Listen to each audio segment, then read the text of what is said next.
Hey everyone, this is Dr. Cam, and welcome to Maximus Call-In Radio Show number 16. Super excited to be with you. It is now spring 2021, and with the new season comes renewal, rebirth. It's a new year in a lot of cultures, and it's a great opportunity for each and every one of us to recommit to our health and take it as an opportunity, just like the beginning of the new year in January, to work on our health goals. And so happy to talk through any questions, concerns, or coach anyone through anything health related today. So we have a bunch of questions that people have submitted, and if you would like to call in live and ask your question, it's always more interesting and fun to talk through it. So if you're on our Discord, just unmute yourself and we can talk through it. If you're joining us on Clubhouse, raise your hand and I can add you to the audience. And if you're joining us on Instagram, you can type in your question and I'll respond that way.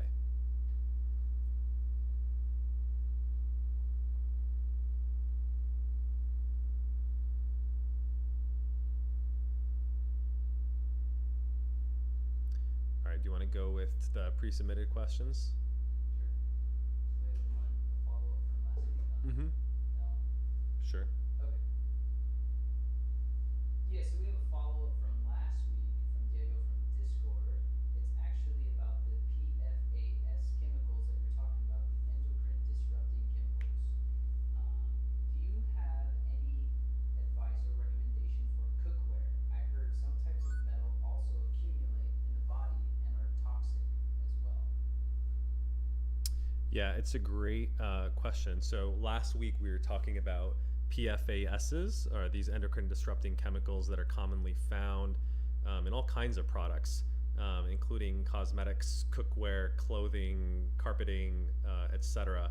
But I do think it is particularly important to be aware of your cookware because there's increased volatility essentially of chemicals whenever anything is heated or superheated to a high degree. And so this is actually particularly why refined seed oils are very pernicious, which is unfortunately kind of the standard cooking oil that's used. Basically, any restaurant that you go to, they're using refined seed oil. So most common of which, of course, is canola oil, peanut oil, and soybean oil because they're quite frankly dirt cheap. And that's why restaurants use it, because if they're heavily frying stuff, they're going through gallons of this. And they're not using the good stuff, which are, in my opinion, is animal fats, which are much higher in saturated fats, while these refined seed oils are much higher in unsaturated fats, and they're much more volatile. So when you heat them up in a frying pan, and especially you burn them, reuse them, or exceed essentially their smoke point, which is why they burn, they change chemically and into unwanted substances. So that's all the more reason, before we even get to the cookware, to be very picky about what you're putting in your cookware. So I'm a big fan of using animal fats. So ghee is a good example, or clarified butter, which is basically butter in which the milk solids have been skimmed off. And so it becomes more of a creamy kind of texture. It can be liquid, in fact, kind of like coconut oil if it's warm enough. But the nice thing is the smoke point of butter, which is in the 300s, goes to about 400s when it's clarified butter. So it's better for higher heat cooking. And also has a nice buttery taste. So if you're familiar with kind of like buttered popcorn, that's kind of the taste and texture that it kind of has. Otherwise, tallow or lard, which comes from beef or pork, is a really great choice to use in your cookware. And alternatively, avocado oil, which is not a seed oil. It doesn't come from the seed of the avocado. It actually comes from the fruit of the avocado. Just like olive oil is also a fruit oil. So olive oil and avocado oil are the two exceptions that I think are appropriate for cooking. Olive oil, though, you can't heat too high. It has a lower smoke point in the lower 300s. It's better for drizzling, so I recommend people, put it on their salads as salad dressing. But only use it for cooking if you're using it for low heat cooking. Avocado oil, on the other hand, can be heated to about 500 degrees, much higher smoke point, so it's much safer to use in cookware. As for the cookware itself, the main thing that you want to avoid is Teflon or any non-stick coating that people are using in their cookware, because the coatings themselves are chemical in nature. They don't last very long. They chip, and they can be easily removed, and you end up consuming it. So these PFASs in particular, I think Teflon is actually a type of PFAS, if I'm not mistaken. And so you want to avoid that. So the other thing I would watch out for is it's not just your pots and pans, but there's a lot of kitchen gadgets nowadays. Like the one that's particularly popular now is the air fryer, which people love. But you should look at what's used in the coating of the air fryer. Most air fryers use a non-stick coating, which is Teflon or a Teflon-like substance, and it runs into that same problem with PFASs. So be very, very picky when you buy your stuff and check. You can always check, for instance, if you're buying on Amazon, go to the frequently asked questions or the questions section, and you can search for what's the coating or non-stick. And if it has it, I would avoid it. You want to use something, pick stuff that's stainless steel and is not coated. Stainless steel is naturally relatively non-stick if you're not heavily using a lot of oils at high temperatures.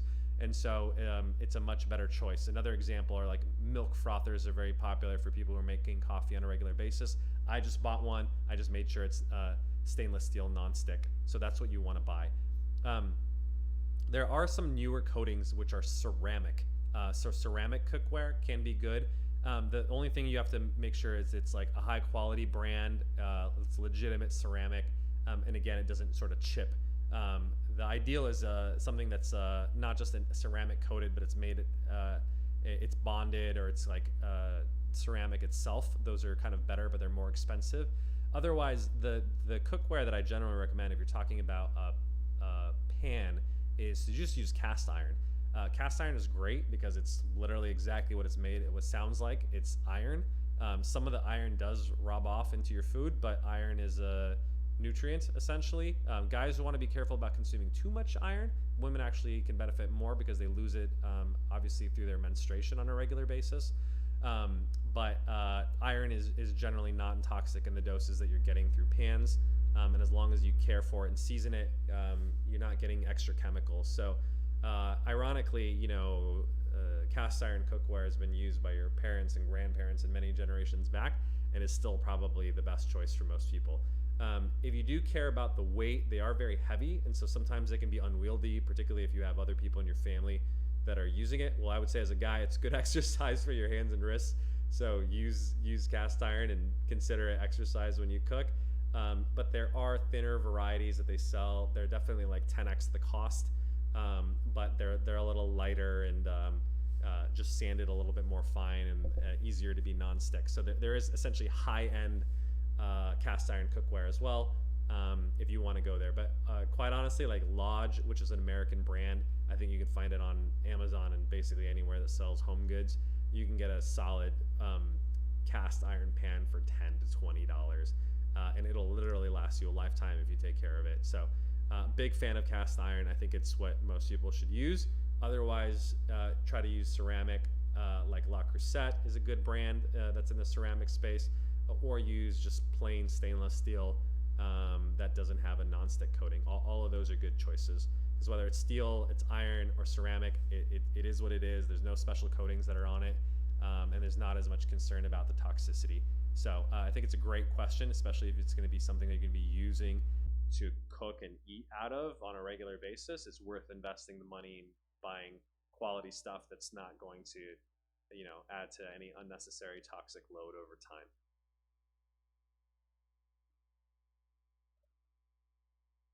Hey Jerry, hey Nicole, thanks for joining us on Instagram. If you have any questions, feel free to chime in on the comments asking anything health related. I'm happy to answer any questions. And hey Kyle and Michael, thanks for joining us on Discord.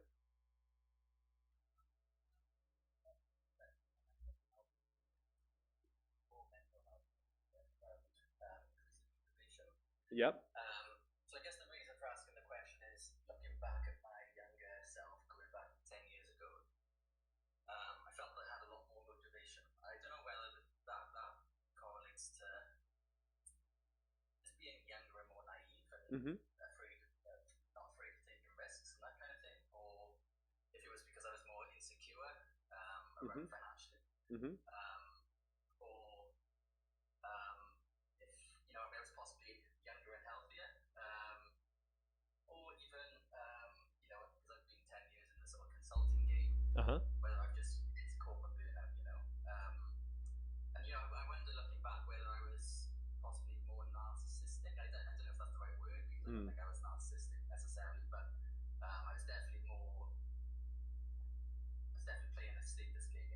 Mm-hmm. didn't have a stable relationship and that kind of thing, and now I have. Mm-hmm. Maybe I haven't got those drives as I once were. So I was just really keen to get your thoughts and your perspectives on that. Yeah, it's a great question about motivation. How do you get the motivation back? So I'm glad that you're calling in because it's much easier to address this when I can kind of go back and forth with you. So if you don't mind my asking, how old are you now? Because I'm curious what was going on 10 years ago. Just turned 30. Okay, so you're 20 when you kind of felt the peak of your motivation. So were you in college at the time? What was kind of going on at that moment in time in your life when you felt your motivation was better? Um, yeah, so I was in college, just finished. I finished up college. Okay. I was at a decision in my life whether to go down the university path or go off on my own. I ended up going off on my own as a freelance web designer. At the time, so I was working for myself. Mm-hmm. And then shortly after, so around 2021 mark, I got a job at a creative agency, Mm-hmm. advertising agency. Yeah, so I just transitioning from working freelance into, the other side. Okay, that makes sense. And I'm curious, at that moment of time when you said your motivation was higher, what was your motivation at the time? Like, what were the driving factors when you were 20 that motivated you to get up every day and work hard at that new gig that you got? I think, as I said, I think it was a sense of I come from sort of a working class background, Mm-hmm. and I had more money insecurities. Yeah. So it was always this case of, I see my dad work hard and that kind of thing. Mm. And I always I never wanted to sort of be in his shoes in 50 years' time. Yeah. So it was kind of a bit of that, I think, and just a drive to, be inspired by a time where, the internet was erupting, Mm-hmm. and seeing all these .com millionaires coming out of all that and being sort of more driven in that sense. Yeah. Being inspired by those. I guess that's where it came from, and then that's where around the time, I learned to code and learned to do graphic design and that kind of thing. Mm-hmm. They were those areas. That makes a lot of sense. Well, I do think sometimes, depending on our circumstances growing up, family situation, whether it's to gain something that we didn't have or to not lose something that we did have, those can be big driving factors and motivators. And then, yeah, obviously, if you're kind of around at a very exciting time and you wanted to sort of catch the trend, that can be a big factor as well. So it kind of makes sense what was driving you at the time. I'm curious if that has changed. Like, for instance, have you achieved the level of success where like money isn't like a huge scarcity point, and so is that kind of contributing to it, or are you not as excited about sort of the trends that are going on like there was at the .com boom? So I'm just curious what your mindset is now that's different than 10 years ago. Yeah, to a certain degree, I think maybe a bit of both. I think that I've spent 10 plus years, as a web designer developer, consulting, and you've I've kind of been burnt out by that corporate, culture to some degree. Mm-hmm. But also, yeah, I've also gained more financial securities in that sense as well. I'm not super comfortable. There's still, Sure. room to improve, but I've hit a level where I'm definitely a lot more comfortable, in that sense as well. Mm-hmm. Yeah, and this is actually like so first of all, I just want to normalize like what you're feeling. I don't think it's rare in any stretch of the imagination, right? Oftentimes hunger, literally and metaphorically, can be a huge motivator for people. Like especially when you're starting out, coming right out of university. Unless you're very blessed in terms of your parents giving you a lot, you kind of have to go out and fend for yourself as a man. And I think that can be a very motivating cause, because if you don't, then you're going to be in dire constraints. And I think a lot of guys like you, even if they become even, let's say, middle class, but they're not going to be homeless, they're not going to go hungry, they're not wanting. They've built up a decent amount of savings, or they're skilled enough that they're not afraid that they can be able to find work after a decade of it. Yeah, that sort of fear and hunger does go away.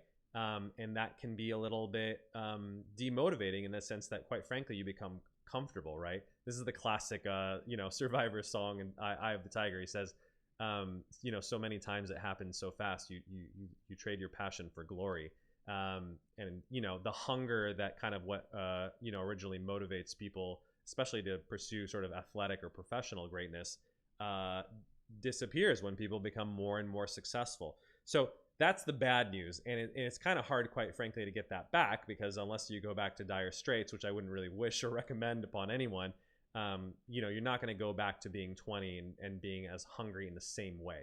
But here's the good news. So that is a very extrinsic motivator, right? Which is like, look, I need money to feed myself. I need money to establish myself, and kind of make my way in the world. And fortunately, you've gotten to a point where that's not the major factor. But I actually think that's a blessing and an opportunity, in that you kind of move towards things that are a little bit more intrinsically motivated, or as we talk about in ACT, a little bit more values aligned. So I guess my question to you, on that kind of path is, okay, I'm sure you still have some financial goals in terms of wanting to get to the next level, have even greater security, whether it's purchase property, provide for your family, etc. So it continues to be a motivator, but it's certainly not the same level of hunger as before. So I guess my question to you is, what are you looking forward to, right? Like, if you look forward to the next 10 years, right? So from 30 to 40,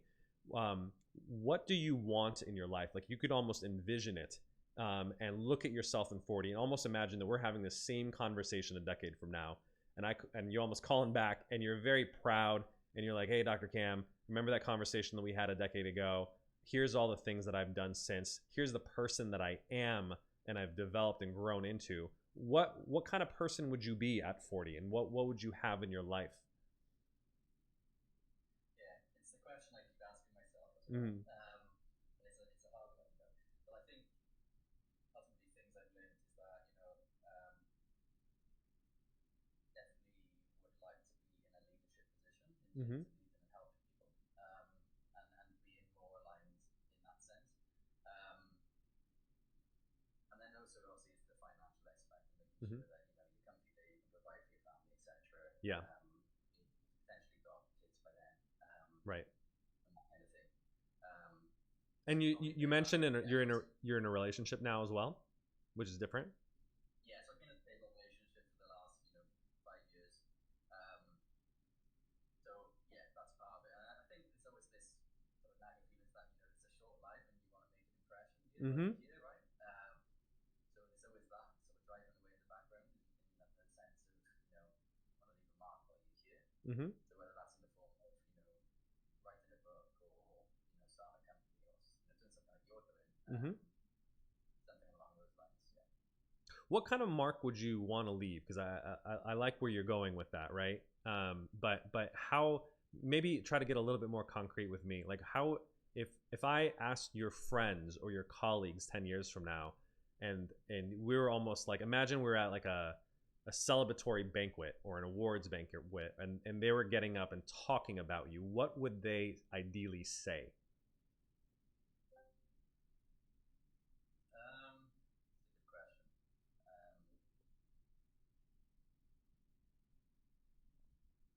I think I tend to look at like who I'm inspired by. Mm-hmm. And that, and but definitely over the last couple of years, it's people like yourself, and it's people like Joe Rogan, Mm-hmm. people like Jordan Petersons, and that kind of thing. Mm-hmm. And I think if I look out, I can apply my skill set that I've acquired over the years. It's probably something along those lines, in regards to maybe it's just if it is writing a book or something, and people for teaching others around product design, or web development, or that kind of thing. Mm-hmm. I know this is kind of a fluffy answer, because I'm trying. It's kind of that slow think, fast thing. Sure. Sure. So yeah, maybe it's around those lines. This is probably part of the struggle. I struggle to give you a definite answer. Mm-hmm. These things. Well, I think it's worth exploring, and I don't expect you to come up with all the answers on the spot. But I am hearing some things in the conversation that you're putting out So first of all, it does sound like there's some aspect around helping people or educating people that appeals to you, right? So whether that's in terms of sharing your skill set. So are you a product designer, graphic designer? Tell me a little bit more about what you actually do. Okay, excellent. And obviously you've built up close to a decade of experience there. So maybe there's something around there, which is like maybe the last decade of your life was very focused on individual skill development, right? Like becoming a really great product designer, product design consultant, and especially you also mentioned kind of going into a leadership role. I think a lot of people talk about leadership like it's like the natural or inevitable thing to do. I think some people, quite frankly, are meant for leadership and some people are not. And there's no shame in how much leadership that you do. I think everyone, quite frankly, can be the leader of themselves and potentially the leader of a family. Some people are meant to be the leaders of a giant multinational corporation, and not everyone is cut out for that, and that's totally fine. It's quite frankly a lonely and shitty job in a lot of ways. So, but I do think leadership can be expressed in many ways, and maybe being a leader in the product design community, right, which is your expertise, can be that form of leadership for you. It could be in terms of like being a guru. It could be in terms of writing a book, or it could be simpler than that. It could be, for instance, becoming a product design leader or manager at a company, running a small team, and being a phenomenal mentor, trainer, and manager to a handful of folks, and kind of like young, up and coming product designers, and teaching them how to be excellent. And I bet you'd, in fact, get a lot of satisfaction out of something like that if kind of the mentorship is in your heart and that's something that really kind of appeals to you. So I think you're kind of probably understanding where I'm getting at in terms of, I don't think it's the thing itself that you need to find in terms of what the expression is. If it's running a small team, if it's writing a book, those are the goals, right? I think what's more important for you is to ascertain what your values are, right? When you're clear about what your values are, the goals naturally come out or emanate out of that, right? So what I would encourage you to explore, and we're starting to obviously explore it together on this call, is what are the things that are really important to me? What do I want to stand for, right? 10 years from now, in terms of the rest of my life, and that's why these questions are useful prompts. Like, what do I want other people to say about me, right? It's not just, oh, he was a leader, but what kind of leader were you, right? Like, if you were imagining running a team of product designers, like, what would they say about you, right? In terms of like, oh, is he a good teacher? He genuinely cares about my well-being. He's at the top of the field in terms of knowing the latest techniques. Like, what are the elements that people would be, respect you for? And I think those highlight essentially what your values are. It could be around innovation, for instance, if it's being the best or the top of the field. It could be around, contribution or service, right? In terms of wanting to train the next generation. It could be around kind of artistic expression, right? Which is like the thing, maybe it's the design itself that you really love, and having an outlet for creativity and expression, being able to share that with other people, right? I don't know what it is, for instance, in those 3 examples that motivates you to be in product design in the first place, but I would encourage you to think about that and almost like really hone and refine what your values are, right? Because I think if you're very clear about what your values are, you can find many different ways of expressing that value. And that's the nice thing about values, is as opposed to a goal, which is I need to write a book, and if I don't write the book, I don't feel satisfied. If I write the book, then I don't know, hopefully I feel satisfied, and maybe you don't after you write it. A value can be lived and expressed in any given moment, right? So let's take a concrete example of that. If you decide service is the thing that really like is your value, like I want to give back, and I want to train other people, you can find many ways of serving people. Like right now, it could just be, finding someone to mentor, right? Who wants to become a product designer, and you spend an hour a week with them, just teaching them tools of the trade, or giving them advice about how to find a job, or all that kinds of stuff. And that could be something you can do literally right now, right? In any given moment, or in your existing product design consulting position, figuring out how can I leverage sort of service or mentorship as part of what I do. And obviously there may be an opportunity to do that in a much more lofty way, which is, I don't know, maybe you could start a product design community, or you could write a book, you could become a leader in 1, 5, 10 years from now. But either way, whether it's literally something that you're doing now, today, or you're doing 10 years from now, the goals can vary, but it's always done out of the expression of that value. And so whenever I hear people say, coming back to your original question, I don't know what sort of my motivation is. The question is, how can you find what your values are? Because your values are essentially the roadmap, the blueprint, the compass for where you want to head in life. And they should really be more intrinsically motivated. That's why money is not a value. Money is a goal, right? But it's like, well, what would you do with that money in the expression of your values? That's going to be really, that's going to express that in a way that's very authentic and resonant to you. So is that helpful as like a way of thinking about it that may be a little bit different than how you've been approaching it? Yeah, no, that's super helpful. It's very, very helpful. I think, yeah, definitely something I know I need to explore further. Yeah. The other part of it too, so I realize it's very lofty. I'm telling you, okay, you got to like get clarity about what your values are. That's the concrete recommendation that I have for you. Really think about it, refine it, and like I said, maybe even come up with a statement is what I would suggest. It could be a couple bullet points, could be a paragraph, but think about, like I said, who do I want to be less than what do I want to do? If you know who you want to be, the what you will want to do will naturally come as an outgrowth to that, right? But have a very clear, almost like vision statement, personal statement, mission statement of who do I want to be as a person, as a professional. Like it could be a little bit more personal. We've been talking a lot more about the professional side of things as a product design consultant, but I would encourage you to think about the personal side as well, right? And that could be, for instance, you mentioned you're in a stable relationship for 5 years. Part of your motivation for wanting more money is to be able to provide for maybe a future family. If you obviously continue this relationship and start one, that's totally fine too. That's a good goal, right? I want to make money for a future family, but the value behind that would be, well, I want to be a loving partner. I want to be a good father. What kind of person do you want to be, right? And then the goals will come out of that. So maybe write that out a little bit and be clear. Use some nice like vivid adjectives, and so you have like a vivid, almost like paint a picture for yourself about who's the person that I want to be, like I said, from your 30s to your 40s. And I think that will provide you with both motivation, which you might have almost like, I think you still have it. I think you've almost like lost contact with it, right? The nice thing about, about being hungry, literally, right? You're 20, you're like, I got to go make myself in the world. It's very black or white. Like if you don't go get a job and put some, literally, food on the table, you feel the consequences very quickly. And so the motivation is like right in your face. But when you're kind of like moderately successful, you're not as hungry, you're in a stable relationship, you're kind of almost like entering this 30s, not quite midlife, but kind of that somewhere quarter life to midlife kind of range.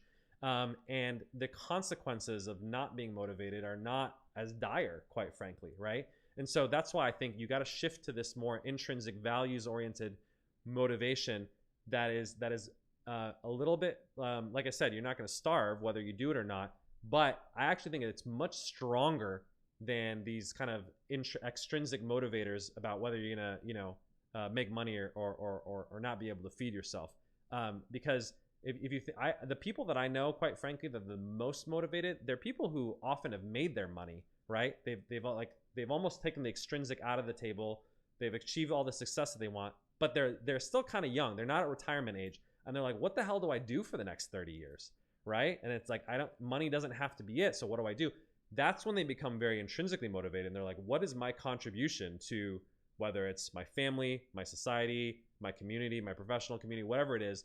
And then they actually work harder, but it's not for the money. It's for these other reasons. And in a lot of ways, they shift their mindset from, this is something I have to do. This is something I must do. This is something I should do, right? Which are not, these are like very external, extrinsic kind of things, to, this is something I want to do. And it is my choice, because I could be sitting on a beach and retired, but I wouldn't feel satisfied doing that. I feel too young. I feel like I'm letting my strengths and talents and God-given gifts go to waste if I do that. So that's why I'm saying I think it's great that you use extrinsic motivation to get to where you are from your 20s to your 30s. Now take intrinsic motivation to get to from where you are in your 30s to who you want to be in your 40s. And I think that'll be a very positive driving force. Yeah, sounds really good. I think that's really, really good advice, and I think part of the problem is that paradox of choice. You get to a point where you've got paths you think you can go down now, and whereas back in your 20s, it's kind of just find what you can. I think that's part of it as well. So having those values and understanding those will help, focus that. Absolutely. One last point, which is, we talked in a very lofty theoretical way. I do think it's important because I do think values are the major motivator in life. But let's get really, really practical too. How long have you been in your current position? In my current position, yeah. So it's 2 years roughly. Okay, and I got a little bit of a sense. You correct me if I'm wrong. That there's a little bit of staleness. Do you feel challenged in your current position? Yeah, I got that sense as well. So maybe a little bit, this is the little bit more very concrete, very practical part is I hear your story very often, especially when people kind of enter mid-career. They get, quite frankly, very good at what they're doing, right? They're like, I've been doing this for 5-10 years now. I'm competent at what I'm doing. People, in fact, hire me as a consultant to do what I'm doing because I'm good enough to do it freelance or teach other people how to do it. But the downside of that is, the natural enjoyment that comes from learning a skill in craft becomes I've done this so many times. It's like copy, paste, rinse, and repeat. So it sounds like to me, you gotta find something, and it doesn't mean you need to quit your job tomorrow, but I think part of your satisfaction will come from a bigger challenge, right? So you got to figure out how to stretch yourself. And I think, by the way, this is such generally good advice for men. Men are most satisfied when they're challenged, and you should kind of force yourself to get outside of your comfort zone. It's so funny because as guys, we spend so much of our early lives just trying to get to some point of stability, right? And it's like that you're not thinking about challenge because life is already challenging enough being a man in your 20s and just trying to find your way in life. Fortunately, when you kind of get to the point that you are in, you overcome some of those challenges and you're like, great, I should be satisfied. And you find yourself in exactly the position that you're in now. And you're like, wait a minute, I kind of got what I wanted, but somehow I'm not as happy or satisfied as I thought I would be. And it's not because, money or success isn't satisfying. It's that, great, you've achieved that, but you still need challenge in your life because, that's how we learn and grow. So I would say maybe figure out if there's new skills that you want to learn that you haven't learned. And maybe that's the part that's going to be challenging. It could be new responsibilities, which is if you're kind of working a little bit more as a consultant, which is generally more solo, maybe it's doing a little bit more management if you like doing that or you like to learn how to do that. Or third, it could be a little bit more of this community contribution, right? Which is how can I contribute to the product design community at large, whether that's writing, speaking, blogging, social media, etc., to kind of become a thought leader, right, in the space. And that could be another challenge. You could stay, in fact, in your same job, but you could say, I'm going to find my challenge in kind of building my brand around product design, building a community around it, whatever it is that satisfies you. But I think you got to find something that challenges you a little bit more than what you are now. And you always want to find that kind of sweet spot. I might have mentioned this in a previous show. Mihaly Csikszentmihalyi, the guy who popularized the concept of flow, talked about flow really comes from when your skills meet the challenge level, right? It has to be commensurate to it. The problem is as we get better and better, you have to make it more and more challenging. Otherwise, you get bored and you don't grow. And the optimal zone of growth is something that's just slightly past your capabilities currently so that you always have to stretch just a little bit and continually grow. This is exactly the principle of progressive overload and strength training. You always want to lift a little bit more than you did last week because that's how your muscles grow. And our mind is quite frankly the same way. So think about that too a little bit in terms of your current position or potentially extracurricular things that you can do above and beyond your position to feel a little bit more challenged and stretch yourself And I bet you that if you do, some of that motivation that you felt at 20 will come back. Yeah, that's really practical advice. I appreciate that. Absolutely. Really, really great question, and really enjoy the dialogue too. Because it's this is stuff that you got to talk through. So, and please do me a favor, as you kind of grow and explore, these questions. Feel free to call back at a later show. I'd love to get an update in terms of how it's going. That's great. Yeah, appreciate that. Thanks a lot, Cam. My pleasure. Loving the show. Thank you. Appreciate the kind words. Other folks that are joining us, hi to the folks on Instagram. I see Poria, Ryan, Justin, Raphael. Thank you for joining us. If you want to type in a question, I'm happy to answer it. And hi to all the new folks on Discord. If you want to just unmute yourself and ask a question, feel free to do so. Or if you're on Discord, I'll add you to the panel as well.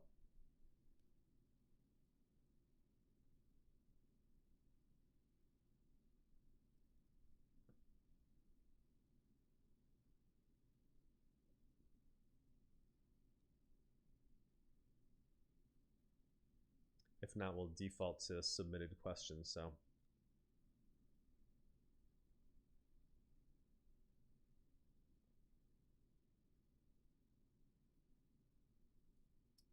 All right, what do we got? All right, we had this question submitted from Twitter.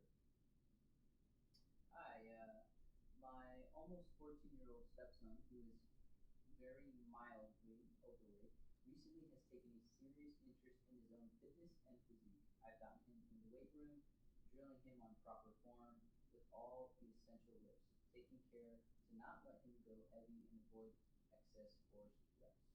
He's loving it and slowly seeing results. Do you have any extra suggestions on how I can safely maximize his learning, positive experience, and results? Yeah, great question. First of all, I just want to say how awesome it is that you're teaching your 14-year-old son how to lift weights. I mean, I think if there's any sort of like key skills, very practical, habits that you're going to teach a 14-year-old boy, strength training in particular, I think is foundational to a healthy and happy life. And it's also great to kind of almost role model that. I was telling Victor, the other day, I'm not sure my dad sort of taught me how to lift weights, but we had weightlifting equipment. I would always see him lift weights growing up. And so almost by osmosis, I just got that as like, oh, this is a thing that you do as a guy. And it's obviously healthy and it's a great thing to do.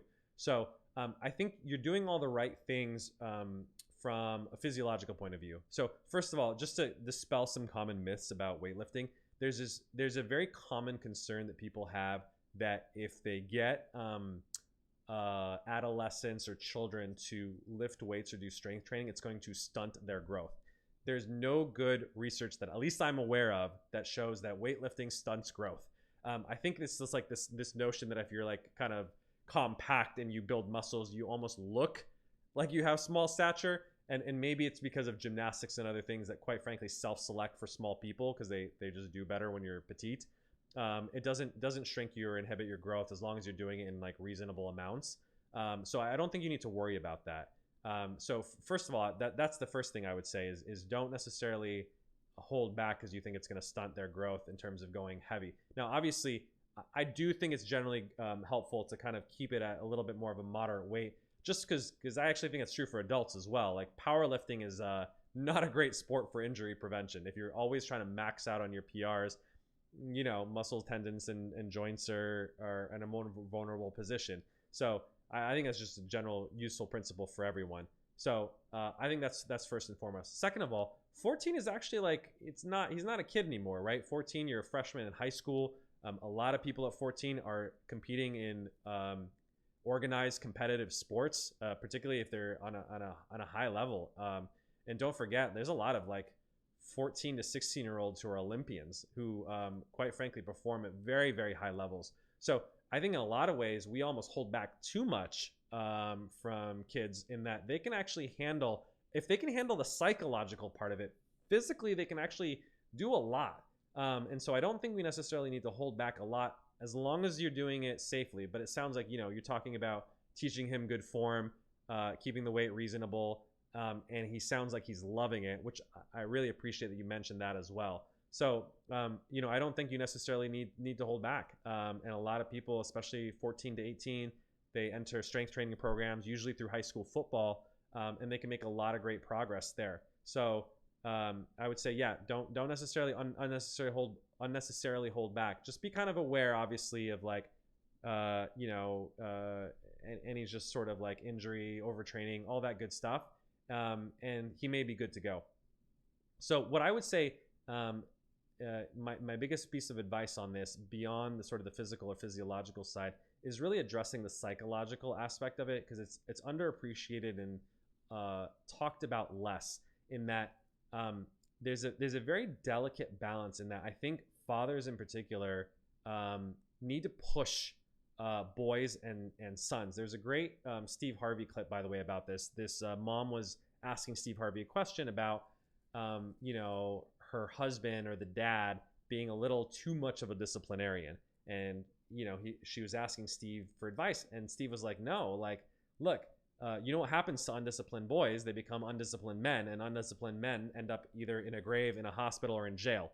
So he was saying, like, boys really need discipline. They need structure. And obviously, look, to a reasonable degree, but I think it's an important thing to not necessarily hold back on pushing.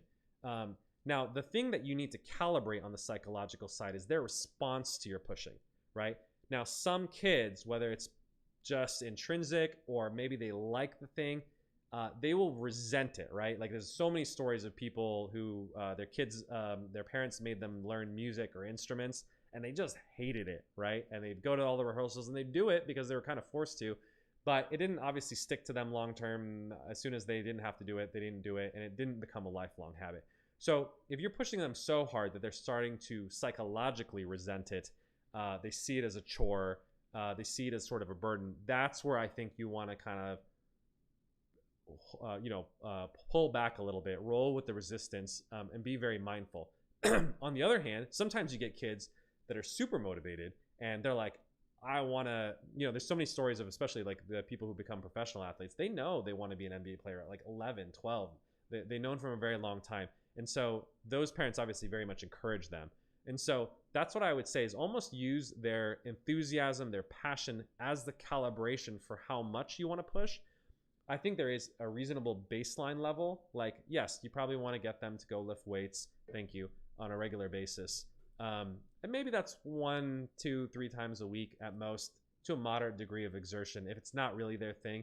But you learn, okay, this is just a healthy habit, and you're going to do it for the rest of your life, even if you're not going to be an athlete, and just leave it at that. If they particularly take to it and they're like, oh, I love strength training, I have a passion for it, maybe you can get them a little bit of extra coaching. That could be a great thing. If they want to learn like particular things like Olympic lifting, powerlifting, or more advanced techniques, it might be great to set them up with a coach. If they do want to compete, they can obviously put them in a program where they can do that. Or they can use it as a base or a foundation to doing sports. So maybe their passion is around, I don't know, like basketball, and they're using sort of strength training to increase their vertical leap. And that's their motivation for doing it. So find what it is that drives them, and push them towards that, because I think that's going to be the critical thing. But look, I would say, from what you're describing, it sounds like you're doing everything right. I actually think more often than not, we don't push particularly boys enough, rather than pushing them too much. I think that was different back in the day, but I think we've quite frankly gone a little bit soft, and we're so concerned, and like we do everything with white gloves these days. So I would say I'm more concerned about underdoing it for most people than overdoing it. But like I said, you be aware of their emotional well-being, and their passion, because we had this whole conversation with the previous caller about motivation. Kids' motivation waxes and wanes much faster than adults, right? They could be super enthusiastic, one bad thing happens and they're like, I hate it, I quit. I see this all the time with sports, music, whatever programs that they're involved with, because you're 14, you got all these hormones, you're like, you got the whole adolescent angst thing going on, and so you want to pay attention to that, and just be kind of attuned to their emotional needs. So I would say, as long as they're still enjoying it and you're not going to ruin their love of the activity, feel free to push them along, as is reasonable. Got a comment, by the way, from Instagram. Dave said, "My dad pushing me motivated me more than anything. I miss it." So there you go. That's another good case study for why we should push. Community.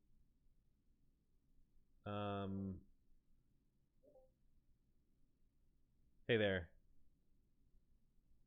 Hey Doc, yeah. I have a quick question. I saw a thread earlier, I think it was the other day. You were talking about how people like, whether it's autism or ADHD or ADD, like overcoming barriers that are, predisposed, like coming up with frameworks and stuff like that. Can you like unpack that and talk about that more? Yeah, so I did have two threads on autism and ADHD. Maybe it'd be helpful if you're like, tell me what you're interested in particular. Like, is this something that you're dealing with, or you've seen other people deal with, or help me help you. Oh, definitely. So I do have like ADHD, and that kind of like smokes me a little bit. Mm-hmm. I've had a problem in the past where I'm like very engaging and very social, so like I don't have any social Yeah. problems. I'm actually very socially aware, but sometimes like it's hard to follow through a little bit. But I've done a lot better by applying frameworks and really focusing on first principles, like thinking about the question rather than the solution, Mm-hmm. or like the problem rather than the solution. But sometimes I still come across it. Sometimes I think the big problem is I always want to like it's kind of like the grocery store thing where you want to your eyes are wider than your stomach. Yeah. Thing. So yeah, so that's like I always want to do a lot, but then sometimes you just gotta focus. So that's where I'm at. But I would love to get your perspective on it.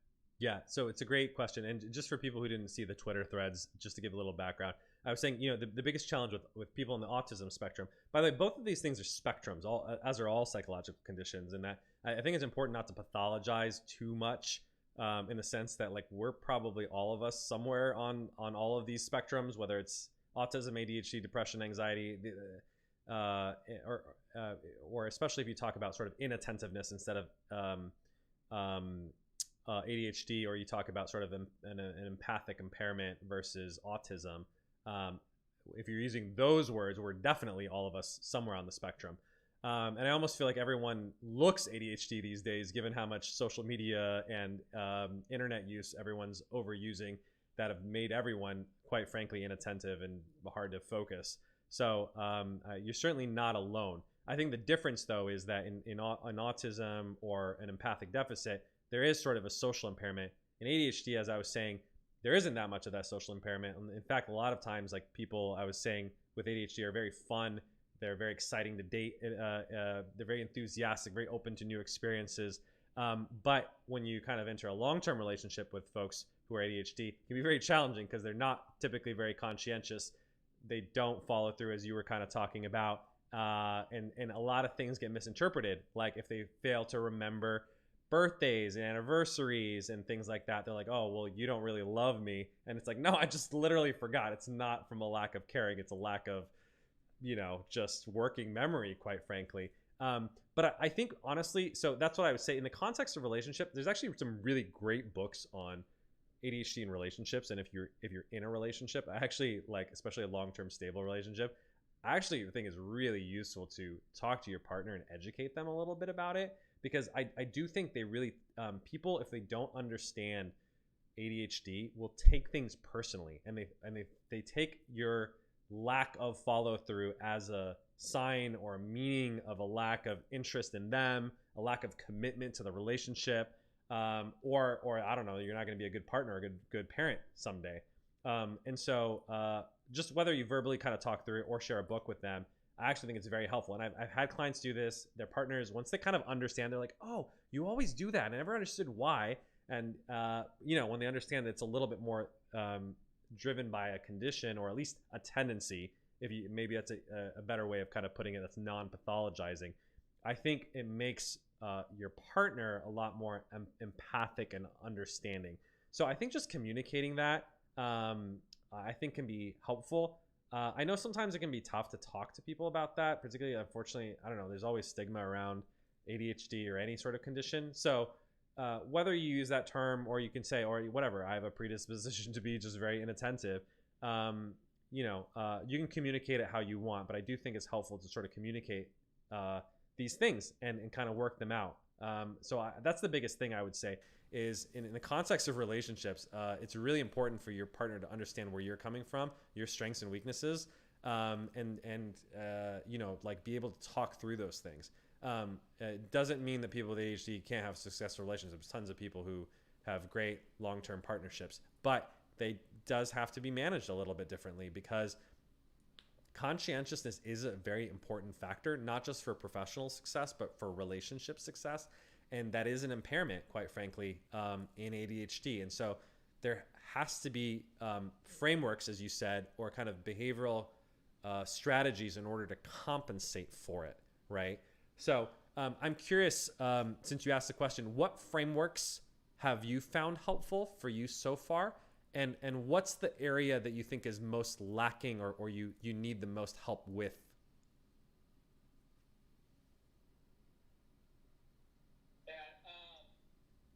So frameworks is just kind of like focusing on, the objective, like being organized is like the biggest thing. Like in the past, I haven't been super organized. I kind of Right. just go on the fly and remember through, just like writing down on a piece of paper. That's been like extremely, like doing to-do lists is super helpful. Mm-hmm.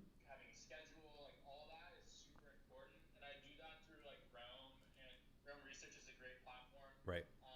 Where you can like search your notes and stuff like that. It kind of like goes with how I think of things. But Mm-hmm.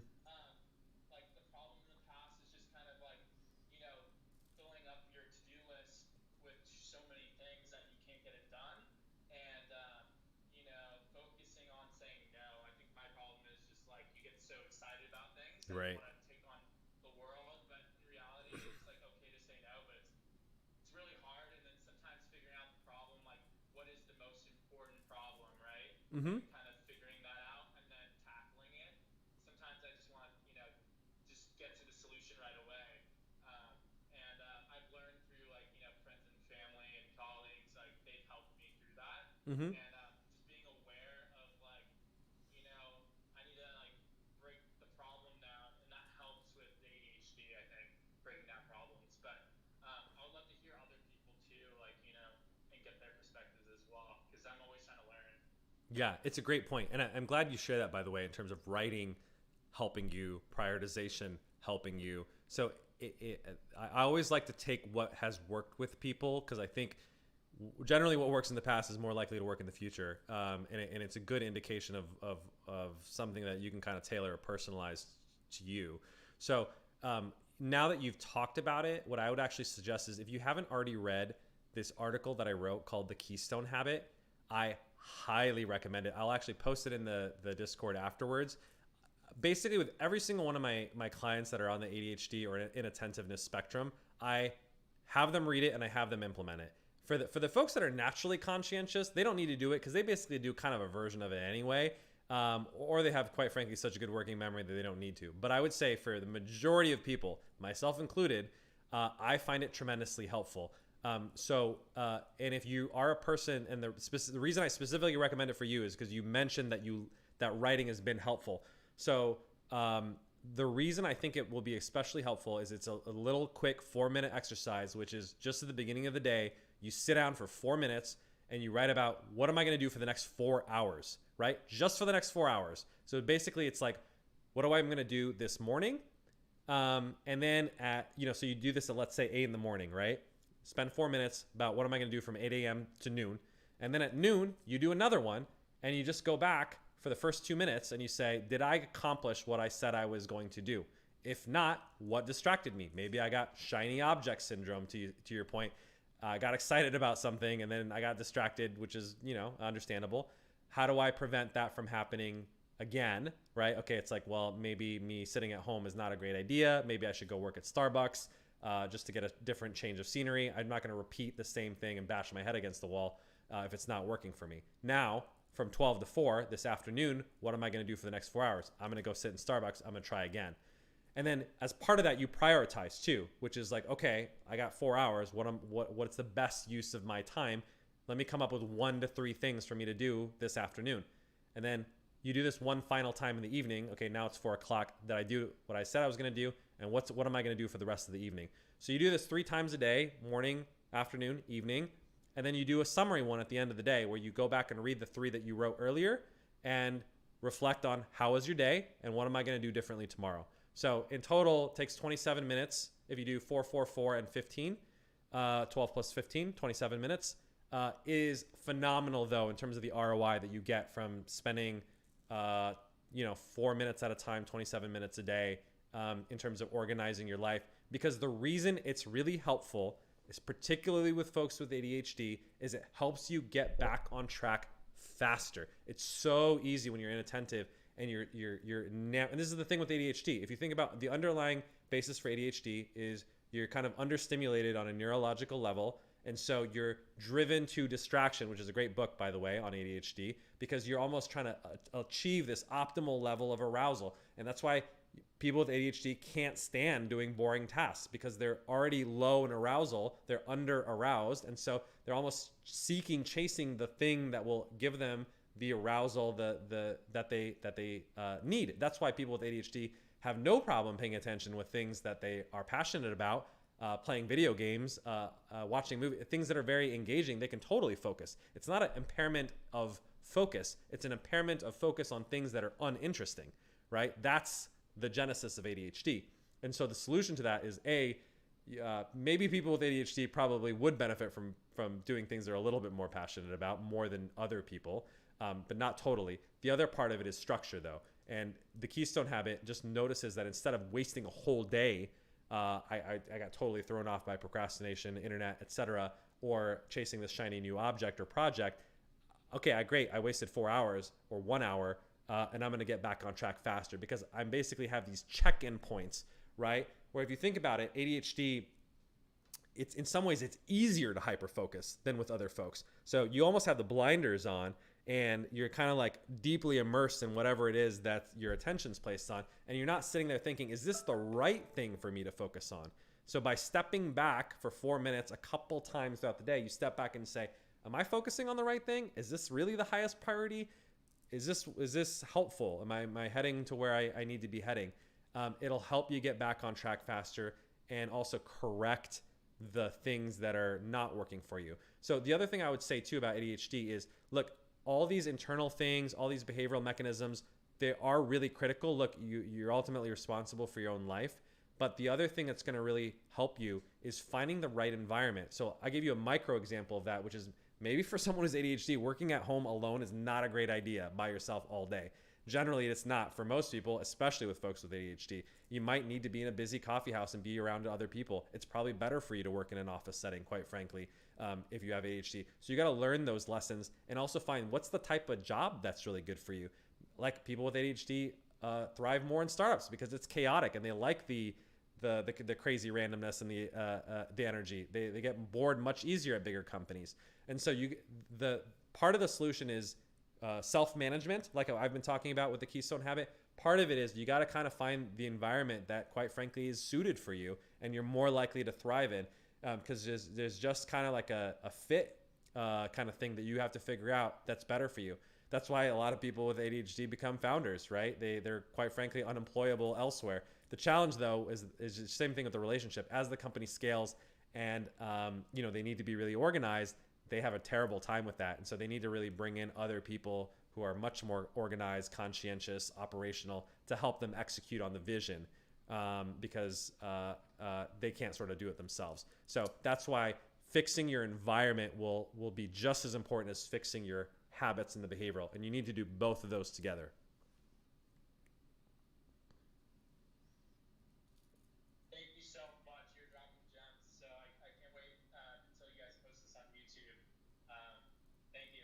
Absolutely. So I'm going to post the article for you to read. Try it out. If you want some accountability, by the way, we do have accountability squad, so I'm going to shamelessly plug that. Like you can make it your goal, basically. Like I'm going to write a Keystone Habit, at least one every single day for the next week. And if you want some accountability, join the accountability group and tell people like that's my goal. and give me shit if I don't do it. And that'll be a good motivator for you to try to hit a streak of doing it 5-7 days in a row. So that's the other part too, is use reinforcement. It helps a lot with instituting and keeping any habit, and that's why we have these. So highly recommend that as a way of implementing the Keystone habit. And I find most people, once they get into the habit, whether it's writing or typing it, it becomes part of their like, oh, this is what I do as part of my morning routine. And I have clients who've been doing it for months, if not years at this point, and they talk about how incredibly helpful it is. So try it out. And like I said to the other caller, feel free to call back in a couple of weeks and let me know how it's going. All right, gentlemen, thank you so much for joining us. All the people on Instagram, sorry I didn't get to all the Instagram questions. We had a question about improving self-confidence and effect on career success. We also had a question about what are some supplements or doctor prescribed medications that are common amongst tech CEOs. I will answer those in future podcasts. I think someone asked a question too about Adderall, which we can talk about in future instances. But thank you so much for everyone who joined us on Instagram. Thank you everyone who joined us on YouTube Live. Thanks for all of our Discord members. You guys are the heart of our community. And we'll join the channel, by the way, if you want to chat afterwards. I'll type in some of the links in terms of the articles and books that I mentioned on today's show. And thanks to everyone on Clubhouse as well. I got a few followers there. So thanks, everyone. Enjoy the rest of your Thursday. We'll be back next Thursday, 6 p.m. Pacific time. You can feel free to submit your questions ahead of time, but if you call in and talk through it with me, it's always more fun and I can always be more helpful. So thanks. Have an excellent week and have a great start to your spring.